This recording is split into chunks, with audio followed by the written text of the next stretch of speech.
parie de nouveau 150 € sur le rouge ou le noir. Bon. Il y a ceux qui refuseraient, j'ai perdu, je peux en faire, et puis ceux qui disent, bon, il faut que je me refasse, donc je vais rejouer. Voilà. Et vous gardez ceux, dans cette expérimentation, ceux qui ont dit qu'ils rejoueraient, qu'ils aient gagné ou perdu. Dans le premier cas, ils rejouent, parce qu'ils ont l'impression qu'ils ont de la chance. Dans le deuxième cas, ils rejouent parce qu'ils veulent se refaire. Et vous leur posez cette contrainte expérimentale suivante. Vous leur dites, cette fois vous êtes dans le couloir. On a fait tourner la roulette, vous ne savez pas si vous avez gagné ou perdu. Mais on vous demande tout de suite, parce que c'est l'urgence, de rejouer. Ben, plus de 70% des gens refusent de rejouer dans cette condition. C'est assez fascinant. Hein, vous avez bien compris, c'est-à-dire les deux univers possibles, ils décident de rejouer, mais quand ils ne savent pas lequel des deux univers est actualisé, ils suspendent leur jugement. Et oui, évidemment, ça porte un nom dans l'espace public, ça s'appelle une demande de moratoire. C'est assez fascinant, et il n'y a pas que le principe de précaution qui est une illustration de cela. Je dirais cette espèce de sidération face au risque que l'opinion publique a, qui donc demande, y compris aux politiques, à travers les sondages, l'opinion publique c'est aussi intéressant, de suspendre toute décision. Il s'est passé en 1988 un fait aux États-Unis qui était assez intéressant, présidentiel, que posait George Bush père à Dukakis. Vous savez que c'est George Bush qui a gagné. Mais à l'époque, les commentateurs disaient, si c'est Bush qui gagne, la bourse va baisser. Pour telle et telle raison. C'est des experts de la bourse qui disaient ça, des financiers. Ils disaient, si c'est Dukakis qui gagne, la bourse va baisser aussi, mais pour d'autres raisons. Bon, ça arrive. Aux échecs, je ne sais plus comment s'appelle cette situation, quel que soit le coup qu'on fait, c'est un coup qui est mauvais. Zugzwang ou quelque chose comme ça. Peu importe. Mais ce qui est tout à fait surprenant, alors que la bourse est fondée, comme vous le savez, sur des anticipations de croyances. Tout le monde sait que les commentateurs disent que la bourse va baisser, mais il ne s'est rien passé jusqu'à l'élection présidentielle. Et immédiatement après l'élection présidentielle, la bourse a baissé.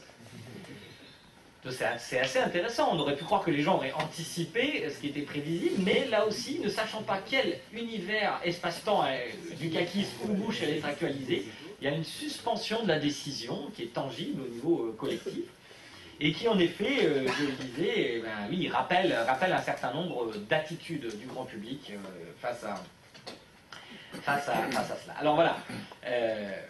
Quand on sait que sondage après sondage, et un de ceux parmi les nombreux qui existent, révèle par exemple que 74% des Français attendent de leurs députés, je cite, qu'ils interdisent strictement les cultures d'OGM en application du principe de précaution, on voit bien comment l'opinion publique, et dès lors qu'en plus on a tendance à la réunir dans des comités citoyens, ça porte toutes sortes de noms, on voit comment cela pèse sur la décision politique et comment le principe de précaution peut être à la fois, ça a été commenté aussi, un parapluie pour le politique. C'est une façon de dire, moi, je suis en quelque sorte pas décisionnaire, j'applique mécaniquement un principe, mais c'est aussi, il faut pour défendre un peu l'honneur du politique ici, dire qu'il est quand même pris entre le marteau et l'enclume, un vieux dilemme politique qui oppose l'opinion publique à l'intérêt général. Opinion publique et intérêt général ne sont pas toujours en disharmonie, elles sont quelquefois en harmonie, et tant mieux, mais quelquefois elles sont en disharmonie. Et la question qu'on peut se poser, c'est est-ce qu'il ne vient pas, il ne rentre pas dans l'honneur du politique, dans la grandeur du politique, de trancher quand cela est possible, pour l'intérêt général, plutôt que toujours pour l'opinion publique. On a vu qu'un certain nombre de décisions politiques ne sont pas allées dans ce sens, et en particulier au fur et à mesure qu'on s'approche des décisions politiques locales. Car les hommes politiques, d'abord, sont des hommes comme les autres, ils sont tout à fait victimes des biais cognitifs que je viens de mentionner, et ensuite ils sont confrontés immédiatement, en quelque sorte, aux désabus de l'opinion publique. C'est notamment le cas des maires, et on l'a vu dans les interdictions, dans les décrets de mairie qui ont été faits pour interdire la construction d'un certain nombre de lignes à très haute tension. Et puis je vous avais dit que je vous dirais un mot quand même des médias pour finir ce débat, puis je m'arrêterai là, je conclurai, on discutera. Là aussi, les journalistes ne sont pas mal intentionnés, ce sont des hommes. Donc ils sont traversés par des idéologies, ils sont aussi traversés, ils sont aussi lestés, leur raisonnement est aussi lesté par les biais dont je vous ai parlé. Et puis il y a un certain nombre d'affaires un peu malheureuses qui, dans un certain nombre de cas, semblent donner raison aux précautionnistes. Et évidemment, tout cela est très, très ennuyeux et très complexe. Mais il y a plus, je le disais, la massification de la diffusion d'informations a réduit mécaniquement le temps de vérification de cette information. Et comme le temps de vérification de cette information diminue, cette diminution, elle est toujours favorable au précautionnisme. Hein, par exemple, on a trouvé de la radioactivité sur une plage de Camargue. Il est urgent de le dire. Ça prend beaucoup plus de temps de retrouver un rapport qui date des années 50 de l'Académie, qui a été fait à l'Académie des sciences, qui démontrait que c'est une radioactivité tout à fait naturelle qui vient du monazite, etc. Vous connaissez cette histoire. Bon. Il y a un démenti, mais pas besoin de vous dire aussi que le démenti n'aura, parce que là c'était dans les gros titres, n'aura pas la même place, et puis de toute façon ne sera pas mémorisé de la même façon. Parce que là aussi, je ne vous ai pas parlé des phénomènes de mémorisation, mais on pourrait parler aussi des phénomènes de mémorisation du risque. Hein, on sait que certains risques sont beaucoup plus facilement mémorables, si je peux dire, que d'autres, et donc se diffusent. Hein, pour qu'une idée se diffuse, comme une histoire drôle. Vous avez remarqué que les histoires drôles sont souvent courtes. C'est une sélection, je dirais presque darwinienne sur le marché des idées des histoires drôles. Parce qu'une histoire qui dure 5 minutes, elle ne résiste pas à l'interlocution. Elle est triée, c'est trop lourd. De la même façon, il y a des informations qui se diffusent plus facilement sur le marché cognitif. Et malheureusement pour nous, j'ai envie de dire, le précautionnisme est un bon produit. Il se vend bien. Parce qu'il est assis sur les pentes naturelles de notre esprit et qu'en plus, il propose des informations qui sont facilement mémorables parce qu'elles nous mettent en état d'incertitude et parce qu'elles nous impliquent hein, dans notre santé, dans la santé de nos enfants, effectivement. Bon. Et on ne raisonne pas du tout de la même façon quand on a des enfants, d'ailleurs, et quand on n'en a pas. L'argument de l'enfant étant l'inclination morale définitive. Vous n'entendez pas si vous avez des enfants, vous pouvez plus rien faire. Ça se comprend, évidemment. Je blague un peu, mais ça se comprend. Et alors un autre média qui m'intéresse beaucoup en ce moment, c'est le média Internet, évidemment, qui est la, comment dirais-je, la représentation même de la révolution de l'offre sur le marché cognitif. Qu'est-ce que c'est Internet? C'est ça, c'est la révolution de l'offre. À peu près tout le monde peut offrir une idée. Avant, il fallait se taper, il fallait écrire un bouquin. C'était un filtre. Ou alors écrire dans les journaux, etc. Il y avait une forme de filtre. Mais là, c'est pas ça. Il y a une explosion de l'offre. Et alors, je me suis posé des questions. Je me suis dit, mais pour quelqu'un qui serait neutre sur un sujet, il utiliserait Google. Hein, et alors qu'il n'irait pas plus loin que la 30e page, les 3 premières pages de Google, les 30 premiers sites. Hein. Ça, c'est ce qu'on sait du comportement des internautes. Au bout de 30 pages, j'avais 99, etc., des internautes qui arrêtent leur recherche. C'est déjà beaucoup, 30 pages. Alors, je me suis demandé, sur un certain nombre de sujets, qu'est-ce qu'on trouve? Par exemple, je ne sais pas, le monstre du Loch Ness. Question intéressante. Je ne suis pas sûr. Peut-être que ça existe, il y a peut-être après tout un dinosaure avec des nageoires dans le lac. Qu'est-ce que va me proposer Internet? Les OGM. Si je tape aspartame, est-ce que on va me dire que c'est cancérigène ou pas? Si je tape les pouvoirs de l'esprit, astrologie, etc., etc. Bon. Eh bien, j'ai pas une bonne nouvelle à vous annoncer là. Irrémédiablement, les croyants en général l'emportent toujours sur les non-croyants.